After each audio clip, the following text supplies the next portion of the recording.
గౌరీ అని ఆగం మనం మంగళం అని అంటూ ఉంటాం. అంటే పలికే ప్రతి వాక్కులో కూడా మంగళత్వం ఉండాలి. ఇలా మనం మంగళగౌరి వ్రతాలు పూజలు ఎన్ని చేస్తూ ఉంటే అంత వాతావరణంలో ఒక చక్కని శుభము అన్నది అది చేకూరుతూ ఉంటుందన్నమాట.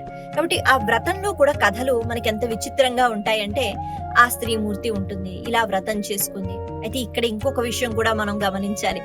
ఈ కథల్లో పార్వతీ పరమేశ్వరులు అలా ఆకాశంలో తిరుగుతున్నారు. వాళ్ళు ఒక భక్తురాల్ని చూశారు, ఒక పేద భక్తురాల్ని. ఆమెను చూసి ఆమెకి ఈ మంగళగౌరి వ్రతం చేసుకోమన్నారు, ఆమె చేసింది అని వింటూ ఉంటాం. ఇక్కడ ఒక సందేహం రావచ్చు, పార్వతీ పరమేశ్వరులు అలా తిరుగుతూ ఉంటారా? వాళ్ళు అలా ఏవో వ్రతాల గురించి చెప్తూ ఉంటారా అంటే, వాళ్ళు భూలోకం బాగుపడాలి అనే కదా సంచరిస్తూ ఉంటారు.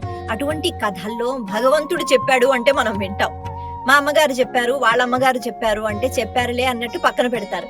కాబట్టి ఈ కథల్లో ముఖ్యంగా మనం పరిశీలన చేస్తే ఈశ్వరుడు పార్వతీదేవితో చెప్తూ ఉంటారు. లేకపోతే సాక్షాత్తు పార్వతీదేవి ఈశ్వరుణ్ణి అడుగుతూ ఉంటుంది, స్వామి మంగళత్వం చేకూరాలంటే, అందరూ కలియుగంలో హాయిగా ఉండాలంటే ఏం చెయ్యాలని అడుగుతుంది. ఆవిడికి తెలియక కాదు, ఆ రకంగా కథలు ఉంటే అవి చదువుకుని మనం బాగుపడతాం.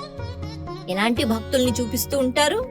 ఎవరైతే ధర్మం పాటిస్తూ ఉంటారు, ఎవరైతే సత్ప్రవర్తనతో స్త్రీ ఉంటుందో, ఏ ఇంట్లో నిత్యము ఎప్పుడు వాకిలి శుభ్రంగా ఉంటుందో, లేకపోతే అందంగా ముగ్గులు ఉంటాయి, ధర్మం పాటిస్తూ ఉంటారు, అలాంటి స్త్రీ మూర్తులకి సంబంధించి మన కథలు మనకి వినిపిస్తూ ఉంటాయి. అంతేగాని ఈ స్త్రీ చాలా అందంగా ఉంటుంది, ఆ స్త్రీకి బోళ్ళని ఆస్తులు ఉన్నాయి, ఆ స్త్రీ వ్రతం చేసింది అని మనకి ఎక్కడా ఏ కథలో కూడా ఉండదు. అందుకే అలాంటి కథలు చదువుకున్నప్పుడు మనం ఏం తెలుసుకోవాలి? ఒక స్త్రీ ప్రవర్తన ఎలా ఉంటే అంత సౌందర్యం అన్నది చాలా ముఖ్యం. అటువంటి అంత సౌందర్యాన్ని మంగళగౌరి స్వరూపం ఇస్తుంది. కాబట్టి పూజ చేసేటప్పుడు, అమ్మవారిని ఆరాధించినప్పుడు ఆ స్త్రీమూర్తి ఆ అత్తవారింట్లో అడుగు పెట్టిన దగ్గర నుంచి ఈ వ్రతం ఆచరిస్తుంది. కాబట్టి తల్లి అంత సౌందర్యం నాకు ఇవ్వు.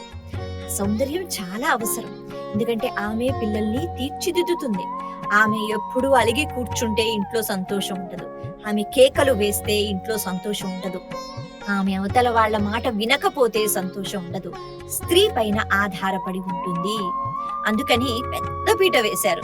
కాబట్టి స్త్రీ ఇలాంటి పూజలు చేసుకుంటే, ఆ పూజల్లో ఇలాంటి పద్ధతులు పాటిస్తే, ఆ సమయంలో అలాంటి కథలు వింటే, ఓహో ఎవరైతే నమ్రతతో వివేకంతో ఉంటారో వాళ్ళ పక్షంలో భగవంతుడు ఉంటాడు అని మనకి కథలు చెప్తూ ఉంటాయి. అందుకే అలాంటి కథలు పదే పదే మననం చేసుకుంటూ స్త్రీ యొక్క స్వభావం ఏదైతే ఉందో దాన్ని మార్చుకునే ప్రయత్నం చేయాలి. ఎందుకంటే ఓర్పు, సహనము ఇవన్నీ స్త్రీమూర్తికి ఉండాలి కదా. ముందు ముందు సంతానం కలగాలి, ఆ తర్వాత వాళ్ళని అభివృద్ధిలోకి తీసుకుని రావాలి. ఈ బాధ్యతలన్నీ స్త్రీ పైన ఉంటాయి. అందుకే ఈ వ్రతాలు, నోములు అన్ని కూడా స్త్రీలకు అప్పచెప్పారు.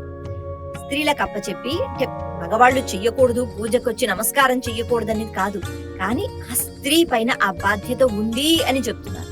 అందుకే ఒక స్త్రీ ఎలా ప్రవర్తించాలి, ఎలా ఉండాలి, ఎలా సంతోషాన్ని పంచి పెట్టాలి, ఈ వ్రతాలు చెప్తాయి. కాబట్టి మంగళగౌరి వ్రతం అన్నది నాకు లేదు, నాకు సంబంధం లేదు అని అనకుండా ప్రతి స్త్రీమూర్తి అంటే పద్ధతులు బోల్డ్ అన్ని ఉంటాయి. ఇంటికి సంబంధించి ఆచారాలు, వ్యవహారాలు మారుతూ ఉంటాయి. ఒక్కొక్కరు ఒక్కొక్క చిత్రపటం పెట్టుకుంటారు, కలశం పెట్టుకుంటారు, ఇంకేదో పెట్టుకుంటారు, ఈ పదార్థాలే నైవేద్యం అంటారు. వీటిలో ఎన్ని మార్పులు ఉన్నా భూదేవికి నమస్కారం చేయటం వెళ్ళిపోయేంత వరకు మర్చిపోకూడదు. భూమి మనల్ని భరిస్తోంది. ఎంత భరిస్తుందంటే పుట్టిన దగ్గర నుంచి వెళ్ళిపోయేంత వరకు విసుగు లేకుండా భూమాత భరిస్తోంది, ఆహారాన్ని ఇస్తోంది, మనుగడ కొనసాగిస్తోంది. అటువంటి భూదేవికి ప్రతి నిత్యం కృతజ్ఞతతో నమస్కారం చేసుకోవాలి.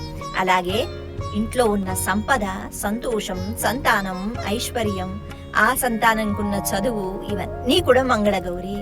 మంగళం, ఏది చేసినా మంగళం, ఇదే కదా కోరుకుంటూ ఉంటాం. అందుకే ఏ పని అయిపోయినా చివరికి మంగళం పాడండి అని అంటూ ఉంటారు.